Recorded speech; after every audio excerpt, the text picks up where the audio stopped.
Garcia to push for Barcelona move, Gotze finds a new club, Porto to invest Teller's money, a transfer roundup, and today's great debate all coming up in the next few minutes as I'm your host Matt Froelich, you are the OneFootballers, and this is the Daily News.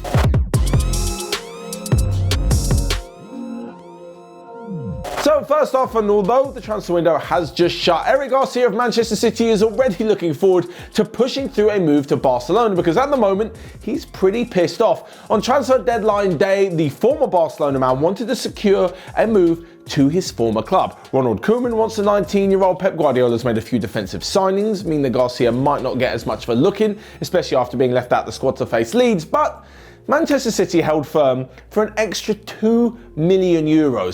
Barcelona bid 18, City wanted 20, and they just didn't accept it and didn't let him go. Now, of course, they're well within their right to reject any bid, to ask for whatever money they want for any player, but they've signed Ruben Diaz, they've signed Nathan Ake, they've got a brilliant defender in Aymeric Laporte.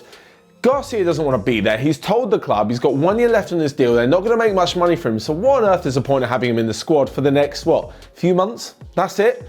I mean, because of the late season and the late transfer window, the transfer window actually opens again in 86 days. Not that I'm counting down having to talk about Jadon Sancho every day in the month of January. Anyway, once January comes around, Garcia can talk to any club outside of England and in doing so can then agree a free transfer for the end of the season. Of course, City won't want to lose him on a free, so they'll have to accept even less in just 2.5 months' time.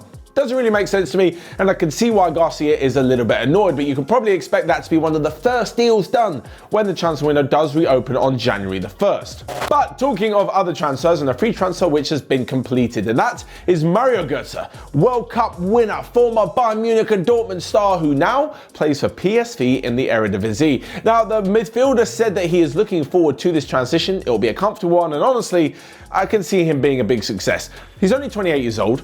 Once he gets his match fitness back, he's definitely got the ability to play in a numerous amount of positions for PSV, who are still one of the strongest sides in the league. You can expect him to have a really stellar season. I'm just not so sure it's enough for him to get back into the Germany squad for the 2021 Euros.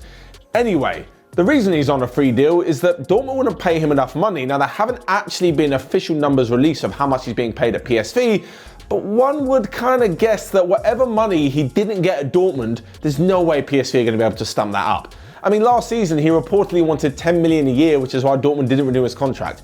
There is no way that PSV are giving him 10 million a year. On top of this, Bayern Munich were also said to be interested in bringing him back on a free transfer because of how closely he worked with manager Hansi Flick at the 2014 World Cup, where he obviously scored the winning goal in the final against Argentina.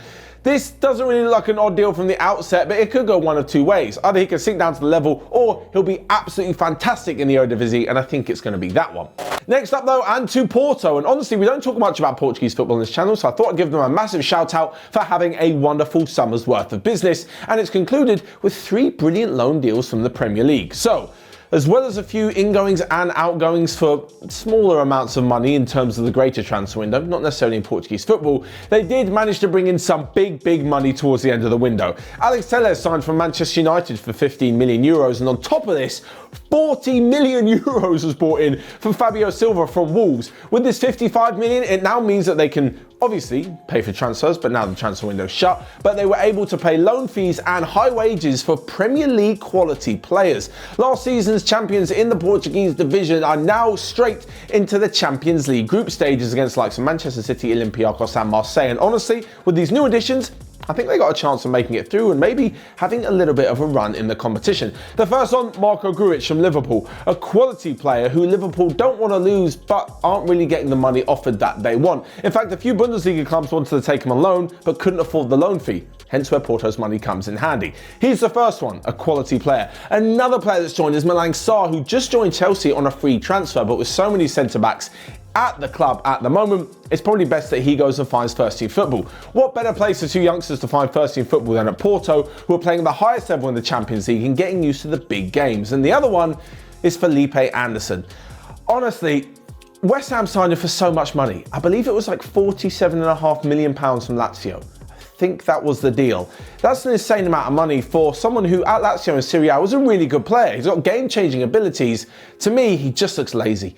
He just doesn't want it enough, and to come in for so much money, produce such poor form after a good start, by the way, for West Ham, produce the majority of poor form at his time at the club, it's probably good that he's been moved on. Anyway, a loan deal to Porto gets him in the Champions League, because no offence, that's not going to happen with West Ham, and if he has a really good season, they may be able to recoup some of the money by finding a new prospective buyer. Next up then, a quick roundup of the rest of the day's transfer news, and Arsenal player Mesut Ozil has agreed to pay the wages of Arsenal mascot, the Gunnosaurus Rex, after he was laid off from his job. Elsewhere, and West Ham and Spurs are interested in signing Swansea's Joe Rodon, as the English Football League transfer window doesn't shut until the 16th of October. Next up, and Jakub Moder and Michal Karbownik are the two Polish players who have joined the Premier League with Brighton, coming from Warsaw and Poznan respectively. And lastly but not least, the DFB offices, that's the German FA, were raided last night as there was discussion over tax fraud and tax evasion. That is not a good look for the German FA. I mean, we're in the middle of COVID-19, money is quite scarce at the moment, so the fact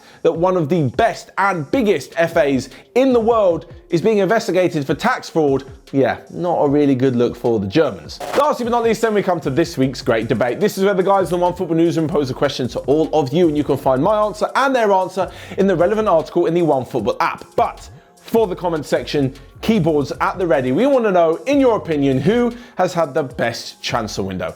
Now, if you take bias out of this, it's still Tottenham. I know what you're going to say. I think Spurs have had a fantastic transfer window, along with Chelsea. Chelsea have had a very good one too. Put it this way, when a new player comes in, I always tend to categorise them in three different ways. They're either a young prospect with star potential for the future, they're a squad player or a backup player who's going to do a job where need be, and there's players straight for the first 11 who definitely improve the starting team. Spurs have brought 4 of those in. Reguilon, Bale, Doherty, and Pierre-Emile Højbjerg are all quality players who go straight into the Tottenham first team, immediately make it better in every single position. That's 4 quality signings and just an incredible piece of transfer business over the window. So there you have it. There is my thoughts on the great debate, but you guys let me know yours in the comment section down below. Whilst you're at it, you can also smash the like button, subscribe if you're new, and click here or here to check out all of the other videos we've got going on OneFootball. But until next time, I'll see you guys later.